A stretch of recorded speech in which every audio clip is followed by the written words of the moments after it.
All right, joined today on the Batcave Podcast with a special guest, Jude Barclay. What's going on, everybody? Thanks so much for taking time out of your day to be here. Dude, thank you. Let's get started by talking a little bit about how you first got into music.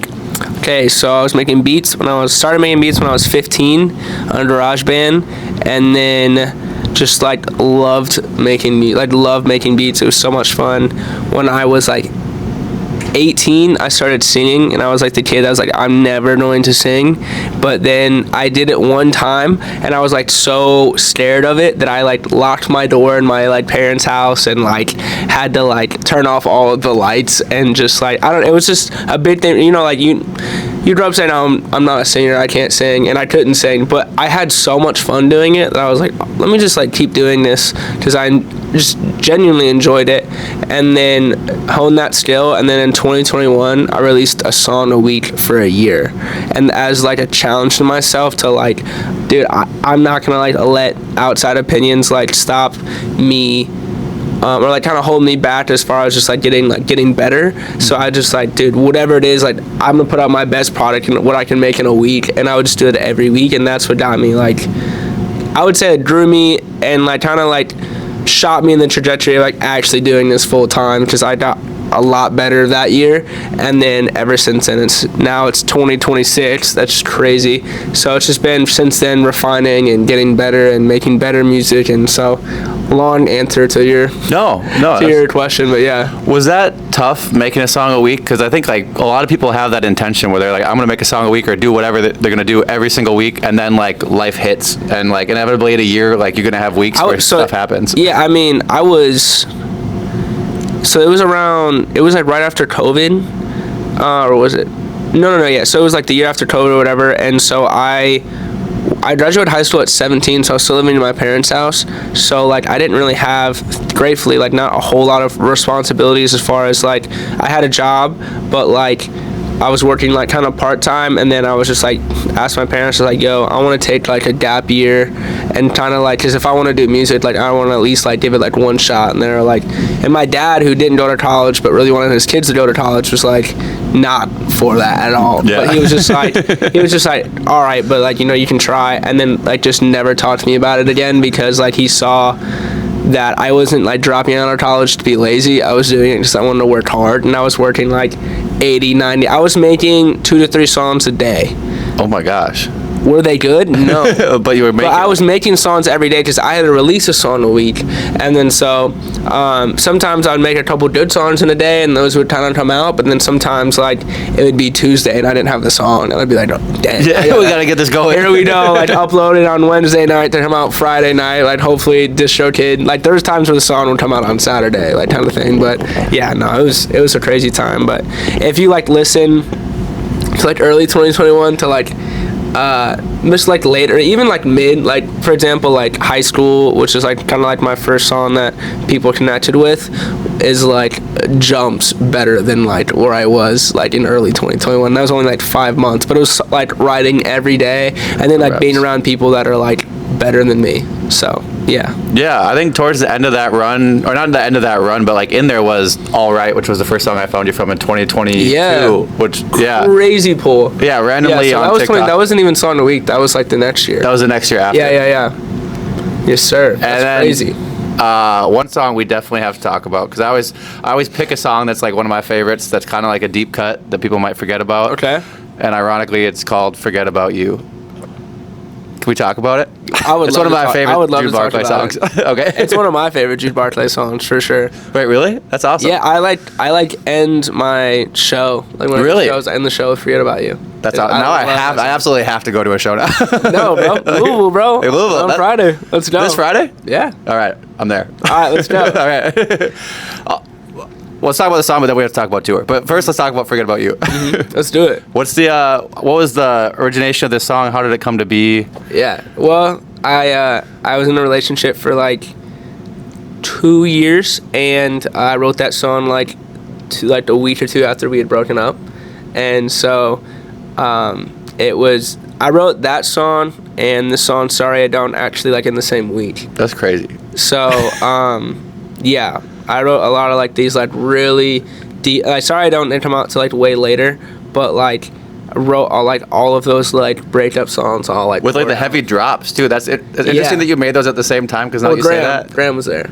Oh, well, there you go. That's like, why. Yeah, Graham did both. Oh, yeah. Graham did all of that. So that's crazy. No, yeah, dude. I think the chorus of like "Forget About You," like, that's actually Graham's voice. Like the "Forget About You." That's crazy. I didn't even know that. See, yeah, bro. This is why this is important to ask about these songs. Graham's voice is all throughout all of my music. By the way, like I have a song called "Rest of Our Days." That's like in the beginning. It's like us sampling a song that Graham made, and then like flipped like. Yeah, and then Backflips. I don't hear us on Backflips. His voice is at the beginning. Like Graham's voice is all throughout my music. That's crazy. Yeah, it's fire. But it's just because like, yeah, bro. Like I've known Graham since 2020. He sent me beats in 2020 when he was playing basketball in college. That's crazy. How did you find your music? I have no idea. I think he was just sending beats to everybody, and then I was just the guy to like hit him out like, yo, these are actually like really good beats. And then so. And I don't think I even really like have done him justice until the last couple of years, but no, forget about you. Forget about you. You did justice. That was good. Yeah. Thank you, bro. No, yeah, that one was special. That was one where I started with it. I had like that first little section, and then Graham came into town and was like, all right, let's finish it. And he like took it to a place where we were all like, this is sick. Yo, this is nuts. So yeah. When did you feel like that relationship went from like, okay, he's sending me beats to like we're homies and we're like gonna keep working together? There was like a run, like obviously the 2021 run where I was just like, yo, I need beats every week. Yeah. So like that was kind of like what really I would say like brought us closer. It was like he would just send me beats all the time, and I'd be like, yeah. So like I would say probably around 2021, and then I don't think we met in person until like 2022 or something. But now it's just like crazy, just like everyone like lives here. Yeah, it's insane. So it's just cool, bro. Be able to like. Even if I don't get to like see him all the time when he's here, it's like no, it's cool to be like, all right, if I can like go over, you know what I mean? We can go like hang out like on certain days and stuff. So no, it's crazy when Eli came through to do his media day. I was telling him afterwards about how there was that show. I think it was 2 years ago where it was gonna be like you, Osiris, John Michael Howell, Eli Wilson. I like had a flight. I was coming down to Nashville. Are you serious? Yeah. I was like flying from Minnesota down to Nashville, and then the show got canceled, so I canceled the flight. Didn't end up coming down, and then like. It's funny because I was like bummed about not going to the show, and then it's like, and now I've met everybody like in person. Like it's dope. It's dope. That would have been, we gotta make that happen someday. Yeah, that'd be a crazy show. That'd be an awesome show. That'd be a crazy show. I would love that. What is that like? I guess like being so close to everybody, in like a close proximity, where you're like being in the Midwest or somewhere where you don't have the connections in person. It's so much harder to connect with the music when you're sending it back and forth versus like being in the room with them. Well, being in the room is so much better because it's faster. Yeah. And like the energy's better, and like you can bounce back and forth. You don't ever get stale, so that's cool. But like for example, like the first like 2 years, like sending back and forth is all I knew, and then we worked in person. I was like, yo, this is. And once you like, obviously the first couple times you work together, you're still trying to figure out how to flow. But I learned so much of just how to write and different stuff from Graham, because Graham is obviously an incredible writer and all that stuff. So like his workflow has like ruined me because it's very fast paced and it's very like, which is fire. But now I'll go on like in sessions with other producers and they're like slow for so you, slow, bro. And I've been so spoiled with like really good like production my whole life. I'm just like, yo, can we wrap? Come on, you've been EQing the snare for 45 minutes, bro. We gotta get to it. Like we didn't have the chorus written. Like, you know what I mean? Like, this is too much time. Bro. I got things to do. We gotta get to. I'm like, this song is not good. Can we try something else? Like, no. And you like don't want to adjust anything because you're like, well, we might be here for 5 more hours if we do that. Yeah, bro. No, it's insane. But yeah. Recently, you dropped the album 2025. Daybreak. Okay, yeah. Yeah, mm-hmm. And then kind of stepped away and haven't really put out as much till like the start of this year. Yeah. What kind of went into that break and taking time away from music? No, so I got married in 2024. And I had a lot of that songs, some of those songs kind of like before I got married that I was putting out in 2024, and I was like kind of working a little bit here, but honestly like all of the songs that I released in 2025 I had like finished in like January. And like kind of like I got like a B&B for like a week with my friend Kai Lassen, and we kind of finished some of the songs that me and Graham started in like 2024, but like I got married in 2024 and I got immediately hit with like just like I like started having like health issues where I couldn't sleep. I didn't get into REM sleep consistently for like 8 months. Oh my god. So like literally I would go to sleep and wake up and felt like I never slept. I would sleep 8 hours, but I never got into the deep sleep, so my mental never reset. And I think it was just a part of like learning to sleep next to I'm a very light sleeper, but like learning like to sleep next to somebody who also is just like has the I'm not trying to call out my wife, but she is like Mike Tyson in the bed, bro. She freaking like she moves so much, bro. And she has this thing where she like jolts, like her arm will literally be like this. And I'm not even joking. Like 3 weeks ago, I got caught in the nose, bro. Like 4 a.m. and I had to like get up and like check my nose. But you're not bleeding. Yes, bro. I was like, I thought I did something. I was like, what? It's like trying to figure out what I did. I don't think, but no. Anyways, not all her fault. Like, but like it was just like I played a part into it. So, but no, I finally got into. I didn't know what it was for the first couple of months. I was like, what's going on? Why I feel like a zombie? And then, long story short, went to the doctors, got it handled, got really like a good regimen, figured it out. And then 2025, I had some. I don't really want to go too much into it, but just family, and like personal stuff really going on that made me like. And like I was like living in Midland, so like I didn't have a spot in Nashville, living in Michigan, so like I'm away from everybody. And also like as soon as I got married, that's when I got a house in Michigan, and it's like going through the like cycles of like seeing all of my friends live out like and it's like this weird thing is I'm really happy for my friends. I'm not jealous of my friends, but it's like I want to be a part, but I'm like 10 hours away. Like always, and just like seeing online, you only see the good parts online, you know? So like fighting that too. So like there was a lot of things, I think a lot of growing up I had to do, and a lot of like, and I feel like it's cool now because you can hear it in the music. The music's more mature, but like it's interesting. Like anyways, I don't guess it's not interesting, but I was just saying, like, it was just like, I took a break mostly because like I needed to. I was like, either first year was like physically exhausted, second year was like mentally, like there was a lot going on at home and different stuff. And so just until literally recently, like when did I start coming? Like September. And so sorry, this is Tyson. Oh yeah. But new no, song then just came out.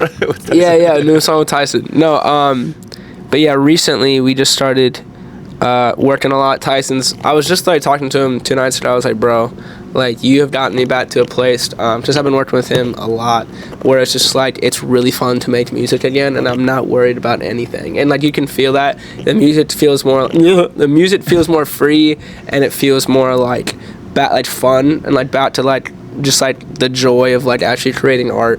And so I just want to thank Tyson a lot for that, because he's like got me to a place where I'm just like only like focused on like that side of like the fun and free part of just creating, like how it was in 2021. I was just doing it out of like straight passion and not out of like, because when you get married, bro, like it feels like it's like, oh, this is my responsibility to go make money now. And it turned from like, oh, this is like really sick and like fun to like, oh, this is my job a little bit, because it's like, oh, I feel responsible for this person that I love to take care of them. And bro, so it was a lot and a lot to balance. And I just think like marriage will like make you grow up, and that's what was going on those years. And so now, bro, I've never had this much unreleased music, and I've never had this much unreleased music that's like really good. So this next era is gonna be like, I'm excited, bro. If I can get the content to connect, it'll be like beautiful. Yeah, bro. One of your songs that you released when you first came back was Love in Motion, was John Keith, which was dope. Just insane. Can we talk about what went into creating that song? Because that song's like a more like, you just had Dom on the podcast, right? So Dom, we had a session with me, John, and Dom. Sick. And just like came in and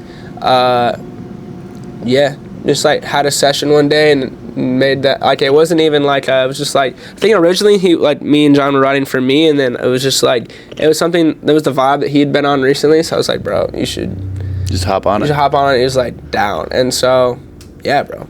It was just like a really fun one. That one happened back in like September. That happened when I was just getting back into it. Just getting the reps back in. Yeah. So thank you to John, bro. John has been releasing music with me since 2021, bro. So which is crazy. Revival, right? Yeah. Well, we had a song before that. It's actually funny, bro. Funny story with John. I paid him for a feature in 2021. Bro. Now you're like homies, and you're like, Yeah, you no, we like talked about it. He's like, bro, you're the only guy like I even know that's ever made it out of the feature zone, like the friend zone, where I like paid him and we did a song like and it's not good, bro. It's not even out anymore. It's not out anymore. You took it down. Yeah, I took it down, but it's a waste of money. No, I'm just playing. But like, you know what I mean? But like, yeah, so.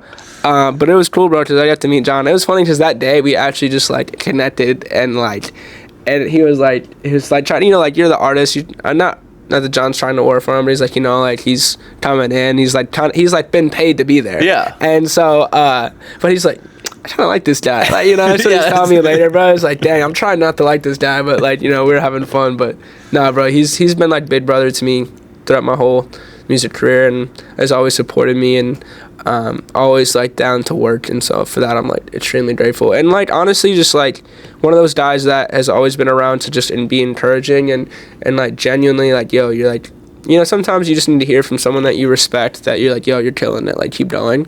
And that's what John's always done, and it's always like been a big like help like mentally. Like obviously you like all artists go through like the, yo, am I doing all right, like where am I at kind of thing, and so he's always like been a big help with that. So no, it's important to have. It's really important to have.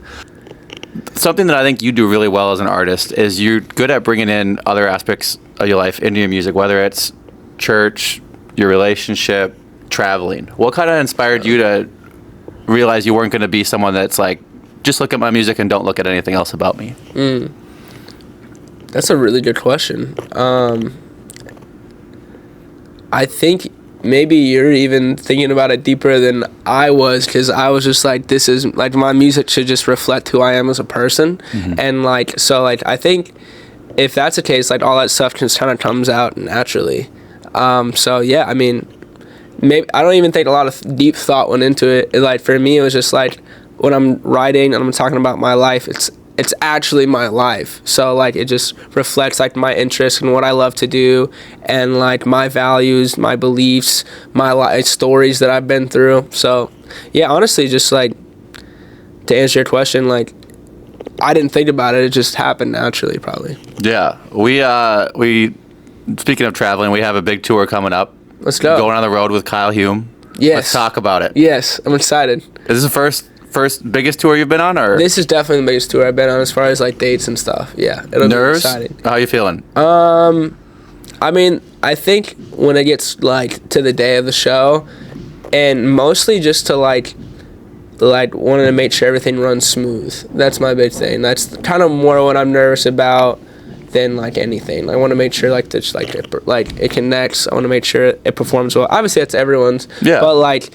I'm excited. And like I'll definitely like be able to come in and like after the first show feel better. But right now I'm just like hoping like all of the technical side, because I'm using a lot of like, to get into the nitty gritty, like I'm using a lot of like equipment that I haven't used before. Yeah. So like first show I'm definitely, and I think the first show might even be the biggest because it's his hometown. I think that's right. That's what someone told me for Louisville. Dang. So no pressure. Like, no pressure. Don't mess it up though. No pressure, bro. Yeah. No, but I'm excited, bro. I mean, me and Tyson did a lot of work on we like produced out. We're not just like running like, you know, like playing a office playlist. Like we like did a lot of like customization to the tracks, and like you know, we have a really cool like intro, outro. It's like we planned out the set really well, so I'm really excited to just trying to see how it goes. We haven't even started rehearsals yet, which is this week. So we'll be running then. We'll make adjustments and stuff. But I'd rather like I'd rather like on like this week kind of feel it out, make sure everyone's happy. Just everyone's like the drummer's flying in, so I'd rather like do rehearsals with the drummer, feel it out, and then if we need to make adjustments, that's the easier part to me. Is like honestly like the doing the like playing, like singing the songs, performing the songs, and like connecting with the fans is like seems easier to me than like, because I have more experience in like the technical side.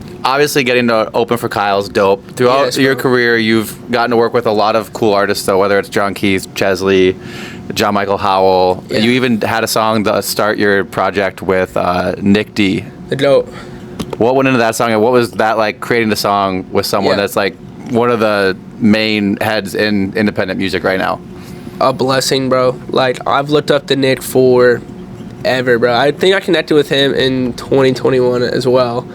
He just like DM'd me one day. It was like, yo, FaceTime me right now. And I was like, all right. Okay, And if I then have we just, to. like, yeah, we like FaceTime for like an hour, and he was just a really cool guy.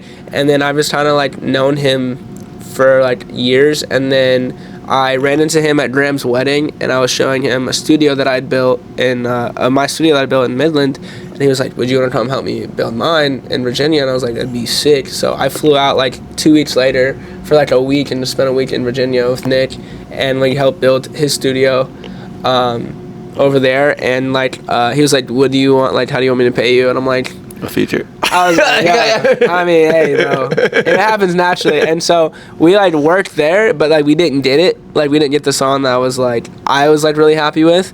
And then so he was trying to like just keep sending me stuff. So I just like kind of like as I got a song here and there, I would just kind of like send it over, and then like never like, you know, I probably sent him like 10 or 15 songs that like just sounded like, yo, what do you think about this?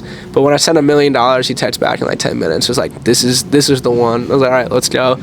And it was really cool. It was like a really exciting song for me, but also like again at that time, like my mom was like flaming me. She's like, "Wow, this song's really accurate for you right now," because she knew like I had no money at the time. You know, like for like first year of marriage, and like I was not bankrolling yet. You know what I mean? So not that I am now. Yeah. She was like, "Oh, wow, this is a really personal song." I was like, "Thank you, mom." Thank you, Mom. Thank you, For Mom. being honest. But yeah. So for me, it was like it meant the world. Because I looked up to him not just like on the creative side, but just on the business side, on all the sides. I think he's amazing. Was that hard, like, when it is someone you look up to and, like, you make the song in Virginia and you're like, it's not really, it's not really, was Yeah, all right, bro? you good? All right, man. Was that hard when it's someone that you look up to for so many different aspects of the business, of the music, to be like, hey, when you're in Virginia, like, this song's good, but, like, it's not the one I want?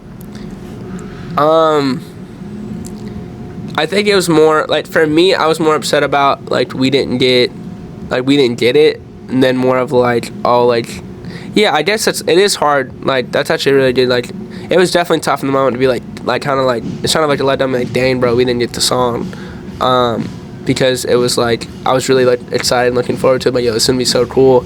And then it was like a year and a half later until we actually got the song, and so it was a lot of like, dang, bro, like. Wish we could have like got it, or you know. But I mean, for me, like I would rather put out a song that I like believe in with a bigger artist than like just like putting out like I mean I don't know, I want to put out a song just to put out a song in that sense. And obviously some people might disagree with that, but like I want to put out a song that I like believe in, and like especially if it's a bigger artist. A lot of people are gonna see me that don't know who I am. I don't want their first interaction with me to be dog, you know? So I have this like memory, like I got offered this like label was trying to sign me one time. Excuse me.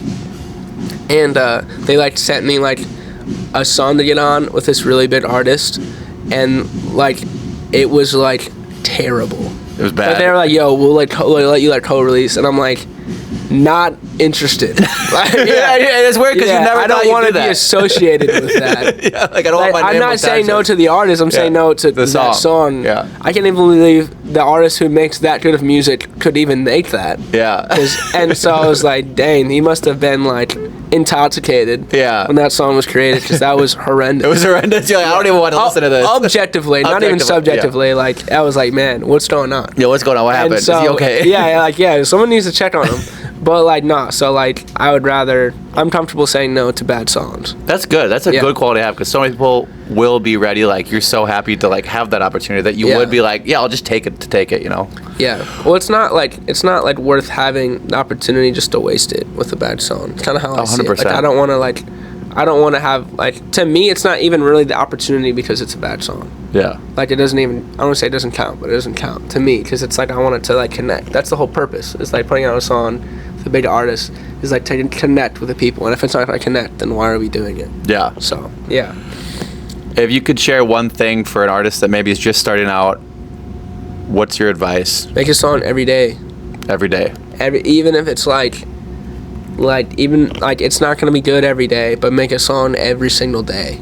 Like, and if you're not doing that, like, you don't want it. No. Yeah. Like, I mean, bro, I was like in college and working like full time. I was doing I was a carpet cleaner, and I was in college, and I started making music, and I was like coming home after like 8 or 9 hours and like making songs because like I just like loved it. So like, bro, if you have a free day, you know, make 4 or 5 songs, and like don't be a perfectionist as far as like, I know I was just talking about making good music, but like don't be a perfectionist as far as just like working on things that 99% of people can't tell the difference on. Like, yeah, that's something I learned from Nick, bro. It's like Nick D uploads MP3 files, bro. And he like he does not overthink the mix, would be a generous way to like say that. But like he'll be like, yo, do you think your mom can tell the difference? I'm like, no. And like, yeah, most people cannot tell the difference. And so I'm like, and like it's like sometimes like there are areas where good enough is okay because the song is what matters. Like the actual idea is what matters more than like even the glaze, if you know what I mean, like all that stuff. So yeah, yeah, bro. Did I answer the question? That answered it 100%. Cool. Let's go. Thank you so much. Oh yeah, bro. Appreciate Thank it. you, bro. It was an honor to have you on the podcast. It's nice to be on the